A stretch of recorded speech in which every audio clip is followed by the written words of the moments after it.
कुछ बात करेंगे, मिलजुल कर अब काम करेंगे, तब जाकर कुछ बात बनेगी, जनहित की शुरुआत बनेगी।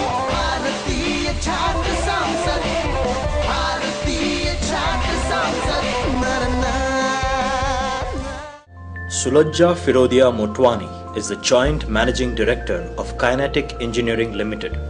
As in charge of the company's overall business development activities, she has taken the company from being a moped manufacturer to offering a complete range of scooters and motorcycles. A brilliant student throughout her academic career, she is an MBA from the Carnegie Mellon University. A multifaceted personality, she has won many awards and recognitions. India Today ranked her as amongst the top 25 business entrepreneurs of the country. A young and dynamic personality, it is truly befitting that Srimati Sulajja Firodia Motwani is here to address the students of Bharatiya Chhatra Sansad. We extend a hearty welcome to her. सत्र छठा CSR लाभ से परे व्यवसाय। Professor Dr. Vishwanath Karad, my friend Rahul Karad, Honorable Dr. Chahande, the Vice Chancellor of Pune University, Mr. Kshitij Thakur, MLA, the special guests of this morning, Anirudh Dutt and Vishal Chodia, the other eminent dignitaries on the dais, and my dear friends, students from all over India. First of all, a very warm welcome to you. Welcome to year 2012. Welcome to this amazing student parliament, and welcome to Pune, our lovely city. I do hope that you're enjoying the city, its beautiful weather, and its hospitality. I have lived abroad for many years, traveled to many parts of the world, but the kind of warmth, the air of informality, the love, and what they call apnapan that you see in Pune, you see nowhere in the world. So I do hope that you get time to relax, enjoy a beautiful time in this wonderful city. I'd like to congratulate you for being at the Student Parliament, an amazing gathering put together specially for you by Dr. Karad. I think you're very fortunate to be here, and the kind of exposure that you will get or you are getting in these 3 days is really priceless. The galaxy of eminent speakers and personalities that have come here especially to interact with you, I'm sure will leave many ideas, many ambitions, many inspirations in your heart. When we were growing up, IQ was big, intelligence quotient. It was later replaced by EQ, emotional quotient. But according to me, what's most important is another form of EQ, which is exposure quotient. You are basically what you see, what you observe, what you learn, what you listen to, and what you participate in. So definitely soak in every bit of knowledge, every bit of word of wisdom that you can hear at this gathering. I'm sure it will help you to carry the responsibility of taking forward this country in the coming decades. And the fact that you are here at this gathering, in fact, is a proof of the fact that you are the leaders of tomorrow. In every company, every city, every family, every society, there is a 80-20 rule, that the 20% people carry along with them the rest of the 80%. These 20% are called leaders, and the 80% are called followers, or you can call them mere citizens. These 20% are unique. They're keen to learn, they're keen to participate, they're keen to grow. And the fact that you're here today, I would say that means that you are in part of this 20%. So congratulations for self-selecting yourself to be part of tomorrow's leaders, eminent leaders of this country. As for me, I consider it as a privilege to be here, to be talking to all of you. For me, sharing the dais with respected Anu Agaji is a privilege in itself. She really is the epitome of strength, dignity, and grace in today's corporate world of India. I'm also here to learn, to understand and hear all of you speak and your thoughts. Because I think as a young business leader, if you're not in tune with what the youth wants, there is no way that our businesses can move forward in the coming decades. And I do hope to leave you with a few ideas and a few thoughts that you can carry as you move along and become corporate business or political leaders yourselves. The topic given to me today to speak about CSR, corporate social responsibility, business beyond profit, I would say is a topic very close to my heart. It's really the legacy which I'm living and the legacy which I'm intending and trying my best to take forward. As you may know, my grandfather, my late grandfather, Mr. H.K. Firodia, was one of those unique industrialists whose business itself was born, created out of a desire to risk everything to build an industrial empire for the benefit of the customer. The Firodia family is a Gandhian family, deep-rooted in nationalistic spirit, part of the freedom movement. All the companies that were founded by our family, first co-founded with Bajaj family, the Bajaj Auto, and later Bajaj Tempo and Kinetic Engineering, Kinetic Motor, and various other companies, were created with the single most, I would say, objective or desire or goal to provide mobility to Indians post-independence in a way that we make India also self-reliant in automotive technology. Thus, the vehicles that were created were really out of a sense of responsibility to our country then and in tune with what India needed at that time. The moped, which my respected father Arun Firodia ji created, Luna, Chal Meri Luna, I think everybody remembers it by, sold more than 70 lakh in the Indian market and really was India's and probably world's most affordable mode of transport for a common Indian man. The first Luna, if you remember, costed only 1,300 rupees to make an automobile with an engine, suspension, and all the required safety features at 1,500 rupees itself is an engineering marvel. This is the kind of legacy I'm carrying forward. If you look at other visionaries like Henry Ford, Thomas Edison, in that era, they created businesses to make a difference to the society. Going forward, Kinetic has taken up many other initiatives in the area of social responsibility. Some of them I can just quickly run through. Our company was set up in Ahmednagar, itself a backward area then. This is because my great-grandfather was a speaker in the assembly in Ahmednagar.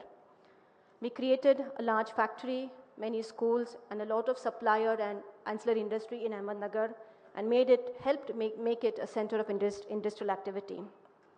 Over the years, Kinetic has won many awards for its activities in CSR. Some of the notable ones is we run a leprosy rehabilitation program where our entire spare parts picking and packing unit is run by people inflicted with leprosy as a way to give them productive employment and for their own self-confidence and rehabilitation. For this effort, Kinetic has won the Helen Keller CSR Award. Kinetic also won the FICCI Corporate Citizen Award in year 2006. The first position went to Tata Group and the second went to Kinetic for its responsible activities as a corporate citizen. Kinetic also runs a program where many scooters have been donated to the war heroes from various wars, including the Kargil War. We also support road safety initiatives, again an area linked to our business and where we can make a difference, promoting use of helmets and overall other road safety initiatives for the consumers. At the family level, the Firodia family runs a trust through which various philanthropic activities are carried out. The notable one being Swapna Bhumi is a large collection of 150 villages in Parbhani district, which we support for all-round development. The H.K. Firodia Awards in Science and Technology, in my grandfather's memory, have been one of the most eminent awards given to leading scientists of India with a view to promote and inspire young students to pursue science and for development of India's strengths in the area of science and technology. We also run a very interesting trophy called Firodia Karandak, many of you may be aware, again to promote art and to create budding artists who can go on to become the superstars of Indian industry. And amongst many other initiatives which we run, including running schools and donations to hospitals, etc. But the point I'm trying to make is that I have a very tough legacy to carry forward. And CSR, therefore, is really a way of life in our family and in our organization. Today, what I want to speak about, my own learnings from my exposure to these activities. And I think we have heard Anu Agaji and others speak about the importance and the requirement, necessity of CSR in today's world, especially in a country like India, where there is a large inequality between the haves and have-nots. where the social development is really crying out as a major need for our country's all-round development. And therefore, I would say that everyone, not just the government, but the government, the corporates, and also the citizens of our country have to come forward and be socially responsible, if that's the right word. So I don't want to speak about why CSR. I think that has been said and said again, the basic necessity. I want to speak about how of CSR and what of CSR. Some of you may enter the corporate world, and I can give my thoughts on how I believe a CSR strategy can be developed for your organization and how it can be aligned with your corporate objectives. CSR, as we heard, speaks about the ethical behavior of a company towards the society, a need to build a sustainable and trustworthy business and relationships within the community and your own business for its long-term all-round development.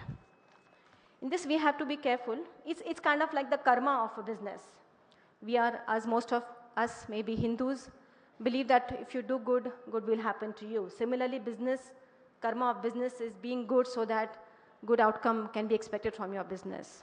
And that's a good way to put it, because I think always it's easier to understand a difficult subject when you make it simple. So karma, I think, is a good way to look at it. So I think when you think of corporate social responsibility as a karma of a business, I think that's one important factor to be kept in mind, that today CSR is not something that a corporate should do or it's required to do to be a good corporate citizen, to be a good person in the society. But I would go a step further and say that having a good CSR strategy today is essential also for the survival of the business. This is what we should remember as young professionals when we go into the world of business. Today, as you know, that it's important to reduce cost. A good CSR program, in fact, where you imbibe green initiatives can actually help you to reduce cost while being good to the environment, while adopting energy-saving methods. Today, the shareholders of your company are also looking at the ethical cost of business. Companies which do not follow good practices end up in lawsuits. They end up in paying huge costs and damages for the mistakes made by them. Look at the petroleum companies, look at the other companies which have paid huge prices for not being responsible in the processes that they use. As we heard before, we need to attract good employees. Good employees will work in organizations that are good, that provide a good platform for their own learning, and that are responsible to the society. Nobody wants to work for a company which is in the middle of scams and frauds, and where there are unhappy employees leaving and pointing fingers at the organization. Your supplier community is also an important part of your business, and if you're a good citizen and you work for the betterment of your supplier community, it is going to pay you back by being a better business. So I would say that all your stakeholders, whether it's your suppliers, your employees, your shareholders, are also looking at your business performance from the point of view of the cost you're paying for not being socially good. So it is not only a good thing to do, but I would say that it is required in today's business world that you adopt socially responsible practices for your own survival and also for achieving the basic objective of your business, which is to make profit. Now let's look at different levels of CSR. One is a protectionist method, where a business only avoids being bad by making sure that it's not depleting the natural resources, not causing damage to the environment. The second level could be being a sustainable business, where you are looking at overall processes and incorporating the good processes for your business stability and for giving back to the society. Then there are organizations which are having active CSR programs and are working towards various causes. They could involve donations, could involve commitment to certain causes like poverty, education, health, etc. And then I would say there is the fourth approach, which is the one that I advocate, which is to have an integrated CSR plan for your organization, where CSR is not just about a few donations you give, or not just about giving a part of your income to the society, but actually having a well thought out program whereby you can make a difference to your organization, to the community, and to all your stakeholders. I would argue that your CSR program should be an integrated one with your business objective. And that's the only way that you can actually make a real impact, and also in a way that becomes a way of life for your organization and its people. Again, giving example of kinetic, we have looked at bringing rehabilitation into kinetic, employing people who are leprosy oriented. We looked at road safety mechanisms, etc. So look at CSR as an integrated program to make a difference to the society and to your organization. And I would like to make only one more point as I end, that it is important, and we heard very emphatic statements from our students that corporates must give back to the society. But I would say that that is not enough. I would say that we all have to play our role. Government has a large role to play in the social development. Corporates can contribute in a big way, but we all as citizens must also give and give our time and resources for the social responsibility causes. भारतीय छात्र संसद, भारतीय छात्र